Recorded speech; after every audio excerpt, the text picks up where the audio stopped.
Vegas.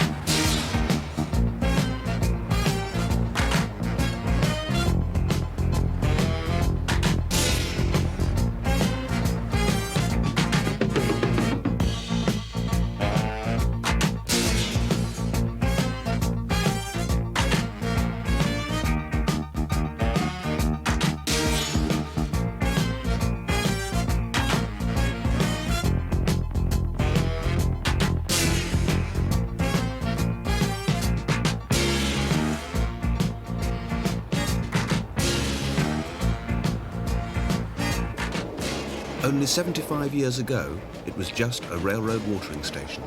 Today, Las Vegas is one of the most famous cities in the world. Happy birthday, Las Vegas! Undaunted by the lack of memorable memorabilia, the modern residents can provide carefully orchestrated outbursts of videotaped Las Vegan spontaneity. Happy birthday, Las Vegas. Now be sure and pause between birthday and Las Vegas. So can we rehearse it one time? Here we go, and...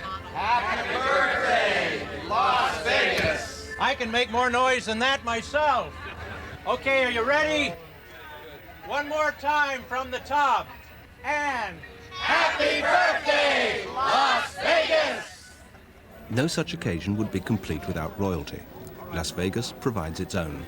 This is the king! Watch your step. And the Queen. Qualifications for the job? Applicants must be the same age as Las Vegas and prepared to ride the Jubilee train 2.5 miles backwards out of the city and 2.5 miles back in again. Just so proud and happy. I'd just rather be Queen of Las Vegas than Queen of England. I wish somebody knew where we're supposed to go.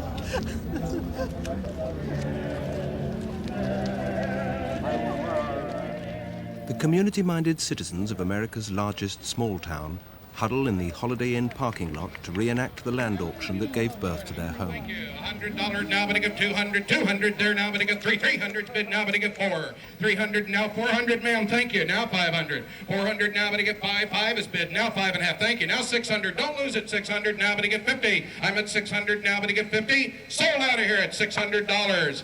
Miss Pat Temple at $600. I thank you, ladies and gentlemen, for your kind participation. Thank you very much, Bob. Now, you see, ladies and gentlemen, how simple it was? Now look around you and see what we could have done if only we knew then what we know now. There's something else, I think, that comes to our mind in the founding of the Las Vegas community. If it weren't for the fact, for the Union Pacific Railroad, that this mayor that's standing before you now would probably be able to point with pride and say, I am the mayor of watering station number 25. But instead, I have the privilege of being the mayor of the most exciting city in the world, Las Vegas, Nevada, where we all live. And this... I think that the community of Las Vegas will continue to grow for the foreseeable future for several reasons, not at the same rapid pace that it has for the last 20 years, but perhaps more on a orderly basis and a more of a refined basis than what we've had. And our metropolitan population now is around 460,000, and I would predict that by the year 2000 it would probably be close to 1 million people. Las Vegas has one of the unlikeliest locations in the world, set in a 2,000-foot-high desert valley surrounded by mountains in one of the least populated states in the Union.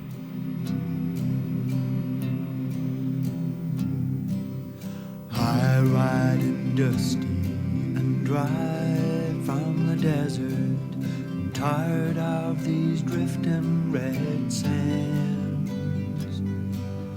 I found a place for a God-fearing cowboy right here in this forsaken land. A church and a steeple not too many people, a green patch of land I can own. I'm settling down, this is my kind of town. Las Vegas is where I call home. I'm settling down, this is my kind of town. Las Vegas is where I call home.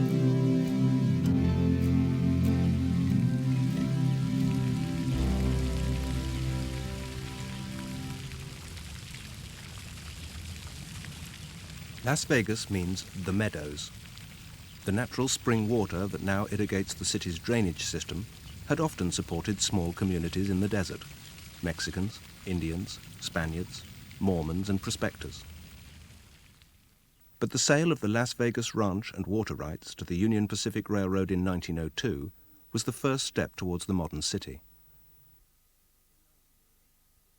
In 1908, the railroad transported rich Californians free of charge to a land auction. They bought up vast quantities of apparently worthless desert, 12,000 lots for $265,000. The city's growth was hardly spectacular. By 1910, Las Vegas sported 1 plumber, 2 dentists, 3 doctors, 5 lawyers, 11 saloon keepers, and a population of just 800. But by the mid-1920s, it was already beginning to attract some of the men who would shape its future. One of them was Walter Kane. I first came here in 1927.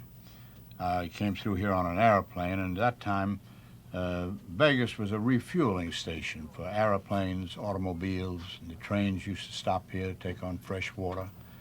And I don't think at that time there were more than 2,000 people living in and around Las Vegas. 1930 saw the start of one of the greatest ever engineering projects, the construction of the Boulder Dam and the creation of Lake Mead. The project brought a vast and well-paid workforce into the area, and Las Vegas rose to the challenge. The ever-practical Nevadans legalized gambling. The dice was cast, and over the next 10 years, modern Las Vegas began slowly to grow. And in the middle of 1946, Benny Bugsy Siegel, the well-known, I only knew him as a friend, and he was a good friend, but he was well known as being a racketeer, as he was referred to in the newspapers, from the underworld and so forth. He built the Flamingo Hotel. Bugsy Siegel fancied himself a film star, but after a spectacularly unsuccessful visit to Hollywood, where he couldn't even play gangster roles, he saw the potential of Las Vegas. Despite the shortages of the post-war years, Bugsy used his reputation and connections to get the Flamingo Hotel built in less than a year. That was really the beginning of the Strip as we know it now. It was like someone had given a signal or pressed a button or something and said, now you can go ahead, because the Strip then became exciting. Vegas provided legally suspect citizens like Bugsy Siegel with an unaccustomed luxury. Prostitution and gambling, which had brought them into conflict with the law elsewhere, were legal in Las Vegas. And they protected this newfound status with a harsh justice. A cheating dealer dealt no more after his hands met Bugsy's baseball bat. And more serious crime merited more serious punishment. The roses in Bugsy's rose garden are said to grow particularly well due to the plentiful, if unusual, nutrients in the desert soil beneath.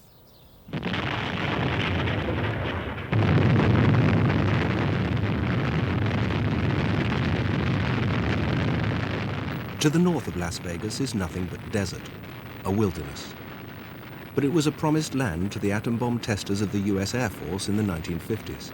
And with the Air Force came the aircraft business, and the first of the businessmen.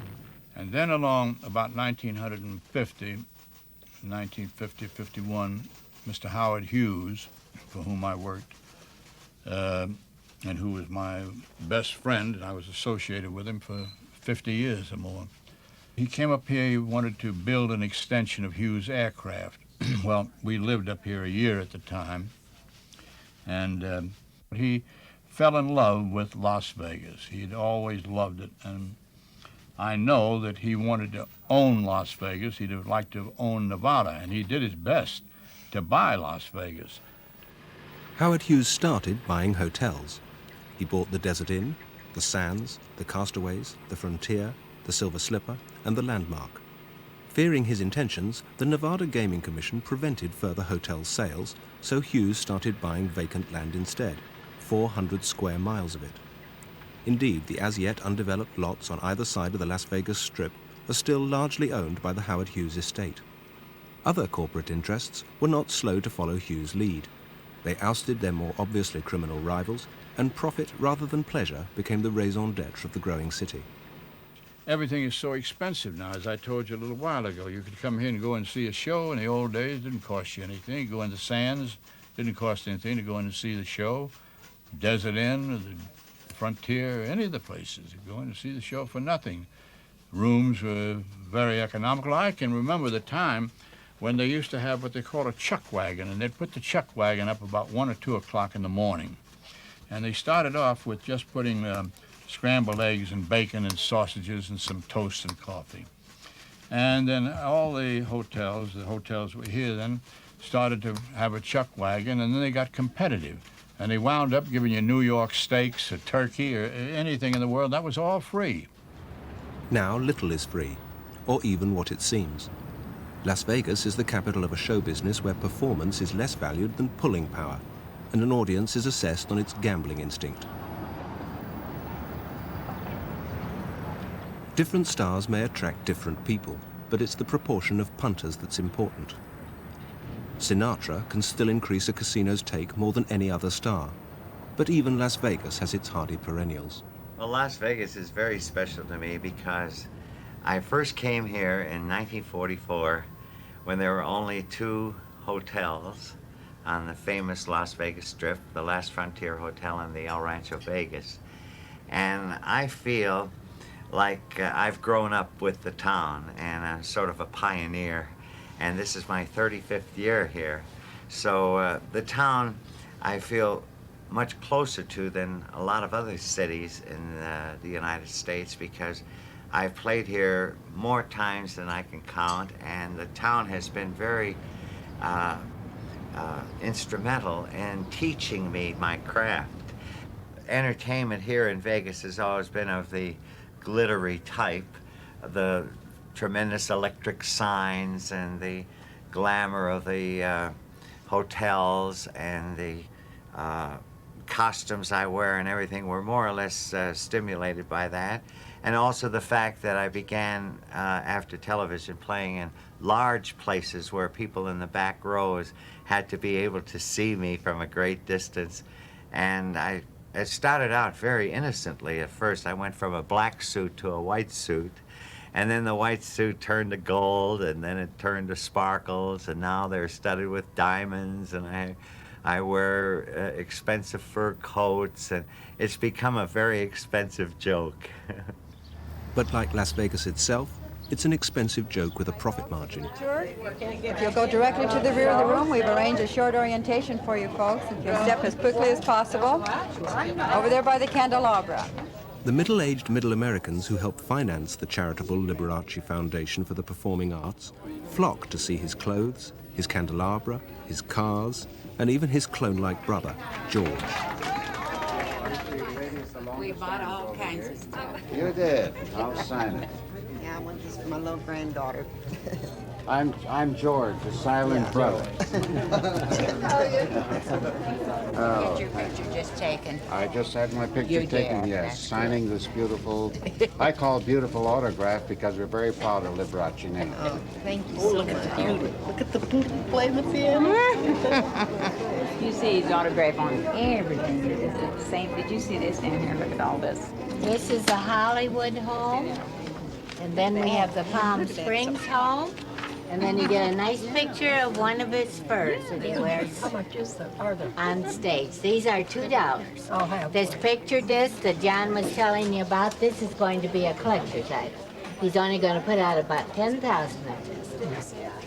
He's a showman. He's a showman. Other people can play the Every piano, but souvenir he's they a have. showman. Get over here and look at this one.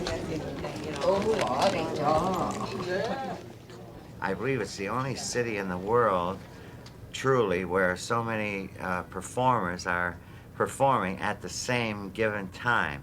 And that's not true in other cities. When I go on a tour, I'm the only game in town in a lot of cities. But not in this city, where stars like Tony Bennett have a reputation for attracting gamblers. Well, it's like Broadway used to be. You know, it was all on a great white way. The fact that it's a strip, and all these great performers are in all the places, and the best bands and the best stagehands and the finest equipment, you know, they just go all out to make the performer comfortable, so he does a consistent job for the audience. And I like the public because they really come here. It's very similar to Blackpool, you know. I mean, they really come, you know, they come to have a good time. I come here because as a performer, it is an incredibly well-paid venue for us. I mean, there is no pay in America like here. Correction, on the East Coast, they're now getting gambling, and we get commensurate salary there, as we do here. But this is big bucks, you know. We make a lot of money in this town, and we work very, very hard. We don't have a night off. And I've known performers go to the funny farm from here, I mean, because it really is very tough. But the pay is enormous. That's why we all come back time after time. Well, I think any performer waits his whole career to be able to headline in Las Vegas. It's a very exciting thing. Financially, it's very rewarding, and artistically as well. Las Vegas is a unique place. We're usually here for 2 weeks, and I'm on twice a night for 7 nights a week. The audiences are very responsive, but a little more difficult than the usual audience because they're from all different parts of America and parts of the world. Though little known elsewhere, one of Las Vegas' most reliable performers is Wayne Newton. That's an adult Disneyland. It's 24-hour-a-day entertainment. It's shopping if you feel like it. It's gambling. It's there in reality no taboos, you know. To those of us that live here, of course, it represents quite a different picture. And that is, in my opinion, Vegas is the finest city in the world. And Wayne Newton does live here, in positively presidential style.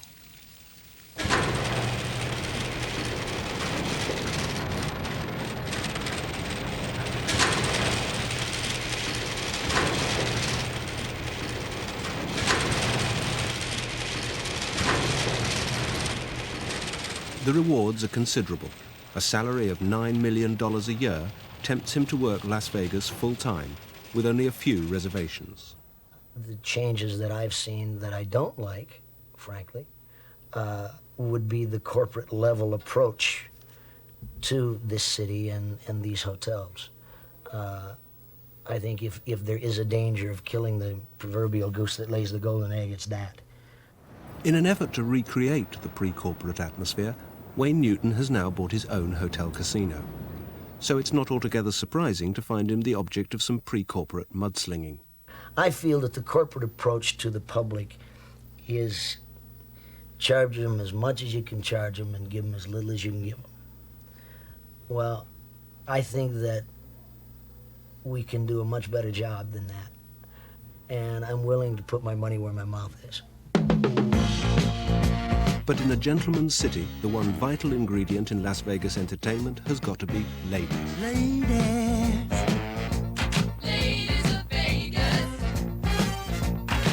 I said ladies. Ladies of Vegas. Lovely ladies. Ladies of Vegas. Yeah, ladies. Ladies of Vegas.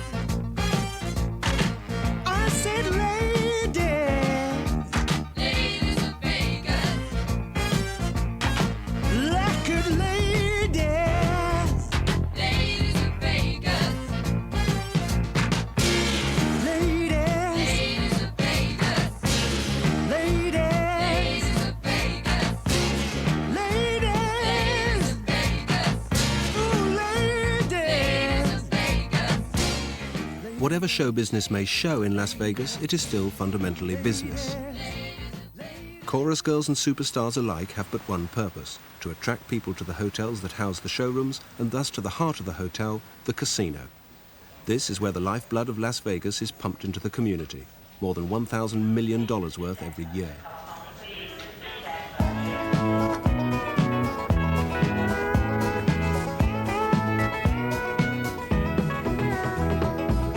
I flew into Vegas, got no suitcase in my hand, just a billfold full of money, highest roller in the land. Look around this gambling town, no better place to be. See that wheel of fortune turn for me. Step right in, the desert in, silver slipper too. Ride the Tropicana up Danny Benton's old horseshoe. I lost the craps, I lost the slots, but gambling's in my blood. I lost a lot of blackjack, lost the rest of 5-card stud. I may seem a loser, nothing left to call my own, but I don't see no sense in hitching home. I invested all my money, I had dollar bills to burn. Gotta stick around and pick up my return.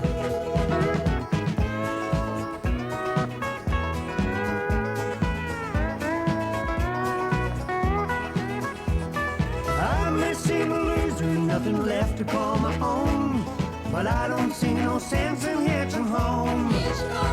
I invested all my money, I had dollar bills to burn. Gonna stick around and pick up my return.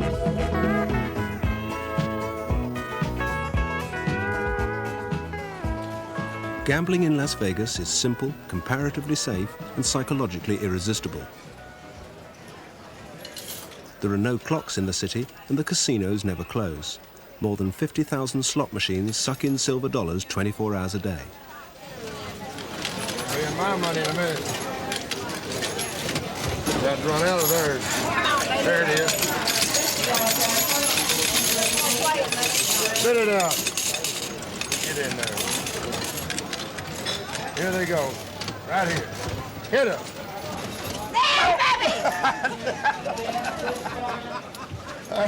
With an edge in the house's favor between 2 and 20%, for every $3 you put in,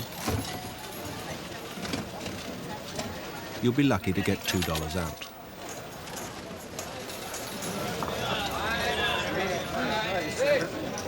Winner 6, pay the line, winner 6. Whatever you play, you will almost certainly lose. That simple fact underlies all the complexities of the games. 4 easy, 4 out on 4. Came easy, better back the hard way now. 4. 4 the line, shooter. Shoot 4. It's a billion-dollar business that needs regular customers, so it can afford to be magnanimous. And the Nevada Gaming Commission still refuses to make gambling debts legally enforceable. The only game you can mathematically win is blackjack. And that, like all the others, is carefully watched over by floor walkers, pit bosses, and the all-seeing eye in the sky. Every casino ceiling is bristling with cameras which can record every detail. Despite the gloomy surroundings, they can see a player's cards, tell the time on his watch, and check the dealer's payout.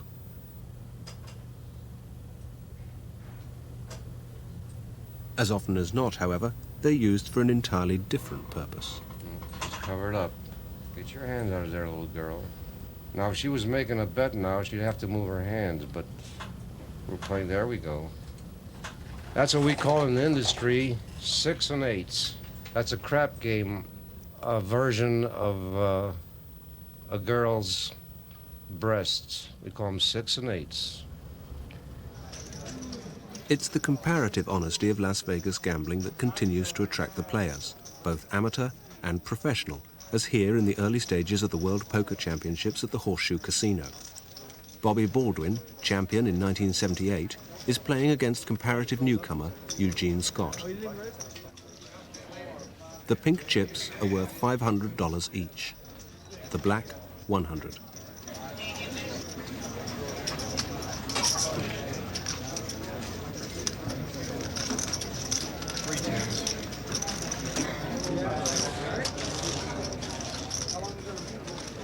The game is 7-card stud, gambler's poker, the professional's game.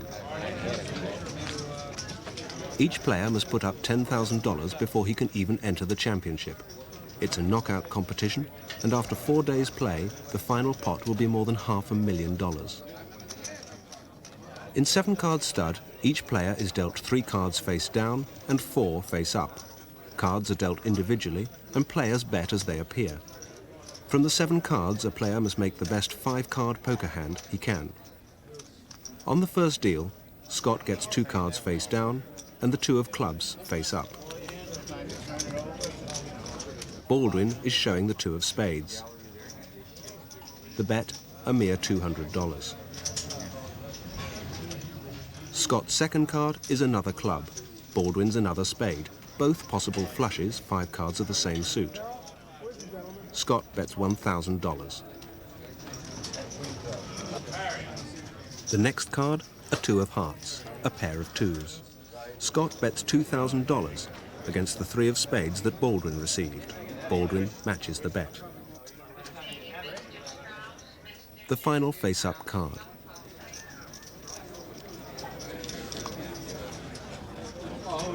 Scott gets the 4 of diamonds, Baldwin the 10 of hearts.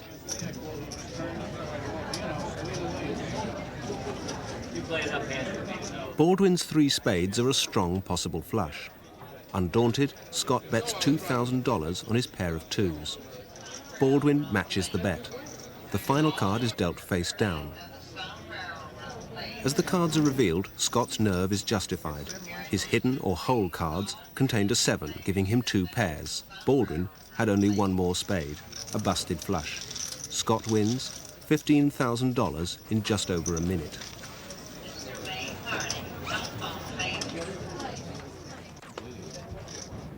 For winners or losers, seeking celebration or consolation, as in all areas of Las Vegas life, where there is a demand, there will be a supply.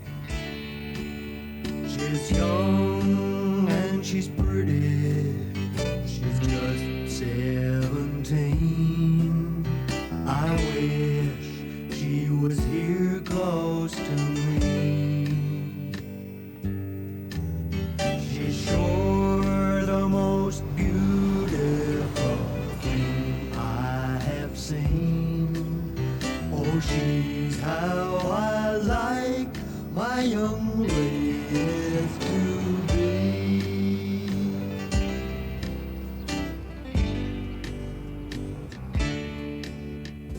Prostitution, though not legal in Las Vegas itself, is legal in the state of Nevada. The escorts and working girls of the city are supplemented by legal brothels outside the city limits.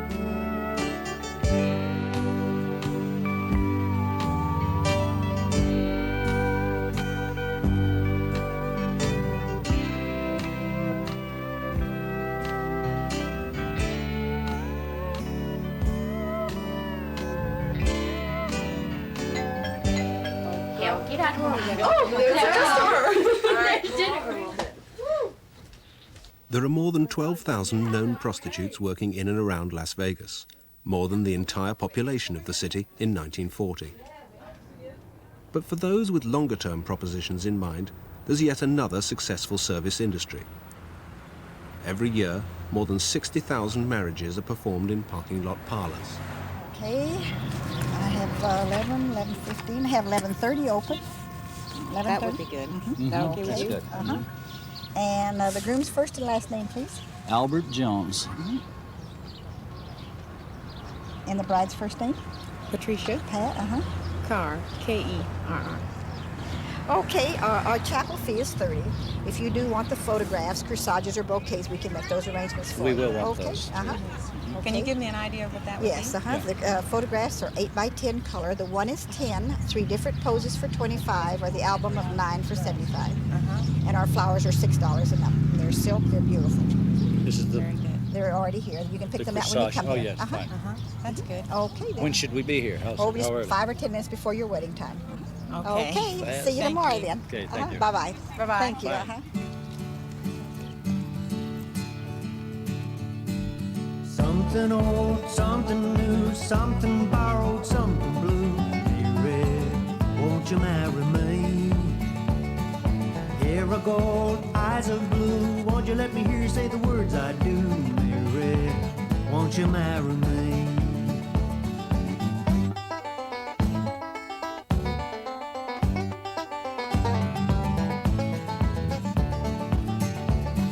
There's a little chapel in the parking lot. Everybody tell me it's a beautiful spot. Mary, won't you marry me? We can do it in the shade if the sun's too hot. Come on, pretty baby, won't you tie the knot? Mary, won't you marry me?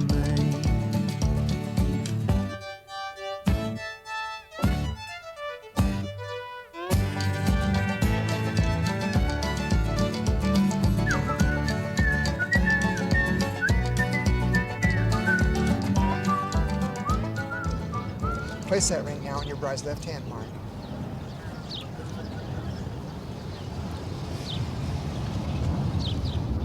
Darcy, do you take this good-looking fellow whose arm you now hold to be your husband? I do. Well, if you have this hand the Bible, this hand the Bible, hold hands with the other two. This forms the shape of a heart, which is a symbol of your love for each other with the point ending on the Word of God. Now that you've consented together in marriage, you've pledged your faithfulness each unto the other by the joining of hands, by the giving and receiving of rings.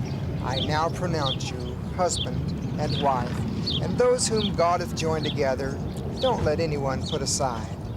Congratulations.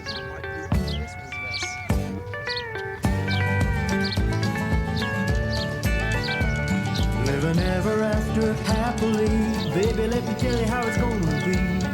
Mary, won't you marry me? I'll have you, you'll have me. Wait a day, you will have a family. Mary, you gotta marry me.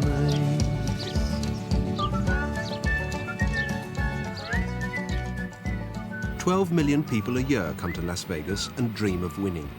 The only taboo subject in this city is what supports it: losing.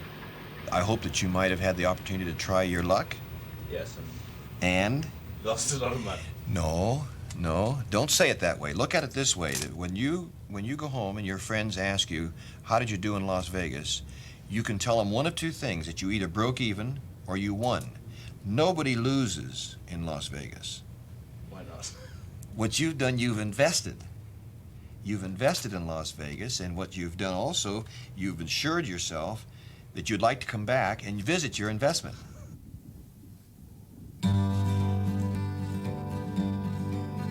You were born of fresh spring water in the meadows and the desert. The railroad came and tried to drink you dry. Then the people came and found you, built a town up all around you, instead of beneath the clear blue desert sky. Your life was just a rambling till they legalized the gambling. When they built the Hoover Dam, you had a ride. Many people tried to hurt you, but you know we won't desert you. And never been no doubt that you'd survive. Happy birthday to Las Vegas. This old timer keeps on going strong. Happy birthday to Las Vegas. 75 don't seem a year too long. Happy birthday to Las Vegas. This old timer keeps on going strong. Happy birthday to Las Vegas. 75 don't seem a year too long. 75 don't seem a year too long. 75 don't seem a year too long.